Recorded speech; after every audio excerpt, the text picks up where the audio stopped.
নমস্কার বন্ধুরা, আজ চলে এসেছি আরও একটি নতুন ভিডিও নিয়ে। 14ই মার্চ দোল পূর্ণিমার দিন বাড়ির সদর দরজাতে ঢেলে দিন এই একটি জিনিস। এতে আপনাদের হবে অনেক উন্নতি এবং আপনাদের ঘরে আসবে প্রচুর অর্থ। আসুন বন্ধুরা, জেনে নেওয়া যাক সেই জিনিসটি কি। তার আগে বলি বন্ধুরা, আপনাদের কাছে একটাই অনুরোধ, আপনারা ভিডিওটা পুরো দেখুন, একদমই স্কিপ না করে। আর হ্যাঁ বন্ধুরা, আপনারা যারা আমার চ্যানেলে নতুন, অবশ্যই চ্যানেলটিকে সাবস্ক্রাইব করে আমার পাশে থাকবেন। বন্ধুরা, সামনেই আসতে চলেছে সবচেয়ে বড় উৎসব দোল পূর্ণিমা। এই দোল পূর্ণিমা আরও একটি নামে পরিচিত, যার নাম হলো বসন্ত উৎসব। প্রতি বছর ফাল্গুন মাসের পূর্ণিমা তিথিতে দোল পূর্ণিমা পালিত হয়। জেনে নিন এবছর কবে পালিত হবে দোল পূর্ণিমা। বন্ধুরা, এবছর দোল পূর্ণিমা পালিত হবে 13ই মার্চ 2025 বৃহস্পতিবার সকাল 10:35 শুরু হবে এবং দোল পূর্ণিমা থাকবে 14ই মার্চ 2025 শুক্রবার বেলা 12:23 পর্যন্ত। উদয়া তিথি অনুসারে পূর্ণিমা পালিত হবে 14ই মার্চ অর্থাৎ শুক্রবার দিন। বন্ধুরা, যেহেতু 13ই মার্চ থেকে পূর্ণিমা শুরু হচ্ছে, সেই কারণে আপনাদের অবশ্যই করে 13ই মার্চ সন্ধ্যাবেলা অর্থাৎ বৃহস্পতিবার সন্ধ্যাবেলাতে ভালো করে হাত মুখ ধুয়ে একটি পরিষ্কার এবং শুদ্ধ পোশাক পরে নিতে হবে। এরপর নিজেদের গায়ে একটু গঙ্গার জল ছিটিয়ে একেবারে শুদ্ধ হতে হবে। গঙ্গার জল নিজেদের গায়ে ছেটালে এতে কিন্তু অনেক শুদ্ধ হওয়া যায়। এবং বন্ধুরা, তারপর প্রত্যেকটা ঘরে আপনারা কিন্তু সন্ধ্যাবেলায় জলের ছিটা দেবেন, যেমন প্রত্যেক দিন করেন ঠিক তেমনভাবেই। যদি সম্ভব হয় গঙ্গার জল নিয়ে প্রত্যেকটা ঘরে ভালো করে ছিটিয়ে দেবেন। এরপর আপনাদের যে কাজ করণীয় তা হচ্ছে সন্ধ্যাবেলায় সন্ধ্যা পূজা সম্পূর্ণ করে নেওয়ার। যখনই সন্ধ্যা পূজা সম্পূর্ণ করা একেবারেই হয়ে যাবে, তারপর আপনাদের এই কাজের জন্য অবশ্যই নিতে হবে একটি তামার পাত্র। হ্যাঁ বন্ধুরা, একেবারেই ঠিকই শুনেছেন। যদি বড় পাত্র থাকে অবশ্যই নেবেন, আর যদি কোনো ছোট পাত্র থাকে সেটাও নিতে পারেন।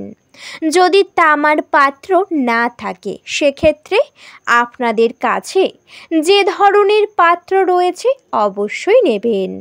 সেই পাত্রতে অর্ধেকটা দেবেন গঙ্গার জল এবং অর্ধেকটা শুধু জল, যে জল সর্বদাই আপনারা পুজোর কাজে ব্যবহার করেন। এই দুটি জল একত্রে মিশিয়ে অবশ্যই করে সেই পাত্রটিকে পরিপূর্ণ করবেন। এরপর সেই পাত্রর মধ্যে আপনাদের একে একে দিয়ে দিতে হবে এই 3টি জিনিস। হ্যাঁ বন্ধুরা, একেবারেই ঠিকই শুনেছেন। প্রথমেই যে জিনিসটি দিতে হবে তা হলো সামান্য পরিমাণ কর্পূর। সর্বদাই ঠাকুর ঘরে থাকে এই কর্পূর, সেখান থেকে একদম অল্প পরিমাণের কর্পূর আপনারা নিয়ে নেবেন। যদি ঠাকুর ঘরে গোটা কর্পূর থাকে সেখান থেকে একদম অল্প পরিমাণ নিয়ে হাতের আঙুলের সাহায্যে একটু গুঁড়ো করে নেবেন। এরপর সেই জলের মধ্যে আপনারা ভগবান কৃষ্ণর নাম বা আপনাদের ইষ্ট দেবতার নাম নেবেন। বলবেন জয় মা লক্ষ্মী, এই কথাটি বলে প্রথমেই আপনারা কর্পূরটিকে দিয়ে দেবেন সেই জলের মধ্যে। এরপর যে জিনিসটি দিতে হবে তা হলো বন্ধুরা 1 গাঁট হলুদ। হ্যাঁ বন্ধুরা, একেবারেই ঠিকই শুনেছেন। যদি আপনাদের কাছে গুঁড়ো হলুদ থাকে সেখান থেকে ঠিক 1 চিমটি পরিমাণ গুঁড়ো হলুদ নিতে পারেন। আর যদি না থাকে সেক্ষেত্রে আপনারা অল্প একটু গাঁটি হলুদ নিয়ে নেবেন। যে কোনো দোকানে পেয়ে যাবেন এই গাঁটি হলুদ, সেখান থেকেও আনতে পারেন। আর যদি ঠাকুর ঘরে থাকে সেখান থেকেও নিতে পারেন। এরপর হলুদটিকে সেই জলের মধ্যে দিয়ে ভালো করে মিশিয়ে নেবেন। বন্ধুরা, যখনই হলুদটিকে আপনারা দেবেন তারপর অবশ্যই করে মা লক্ষ্মীর নাম করবেন এবং তারপর দেবেন। এরপরে যে জিনিসটি দিতে হবে তা হলো 1 চামচ পরিমাণ কালো তিল। বন্ধুরা, এই কালো তিলের গুণাগুণ অনেকটাই বেশি। সর্বদাই রান্নাঘরেই থাকে এই কালো তিল। এছাড়াও প্রায় প্রত্যেক বাড়িতেই সর্বদাই থাকে এই কালো তিল। যদি আপনাদের রান্নাঘরে থাকে সেখান থেকে নেবেন না। যে কোনো শুভ জিনিসে বা যে কোনো পুজোর কাজে সর্বদাই পরিষ্কার এবং শুদ্ধ জিনিস লাগে, সেই জন্য বাজার থেকে গিয়ে কিনে আনবেন এবং 1 চামচ পরিমাণ কালো তিল সেই 1 ঘটি পরিমাণ জলের মধ্যে দিয়ে দেবেন এবং দেওয়ার সময় অবশ্যই ইষ্ট দেবতার নাম করবেন। এরপর একটি পরিষ্কার চামচ হোক বা আপনাদের কাছে যে ধরনের পাত্র রয়েছে ভালো করে জলটিকে আপনারা মিশিয়ে দেবেন যাতে সমস্ত জিনিস একত্রে মিশে যেতে পারে। যখনই এই কাজ করা হয়ে যাবে তারপর আপনাদের ইষ্ট দেবতার চরণ থেকে যে ফুল আপনারা সকালে নিবেদন করেছেন সেই ফুল আপনারা একটি তুলে নেবেন এবং জলের উপরে রাখবেন। এরপর সেই পাত্রটিকে অবশ্যই ইষ্ট দেবতার চরণে বা মা লক্ষ্মীর চরণে রাখবেন সারা রাতের জন্য।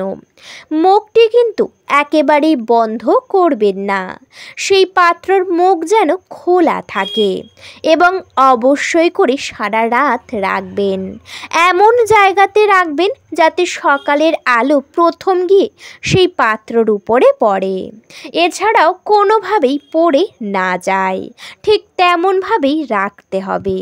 এবং তারপর ঠাকুর ঘরে বসে প্রণাম করে আপনারা ঠাকুর ঘরটিতে মুছে বাইরে বেরিয়ে যাবেন এবং ঠিক পরের দিন অর্থাৎ 14ই মার্চ দোল পূর্ণিমার দিন আপনারা উঠবেন সূর্য ওঠার আগে, যেটাকে বলা হয় ব্রাহ্ম মুহূর্ত।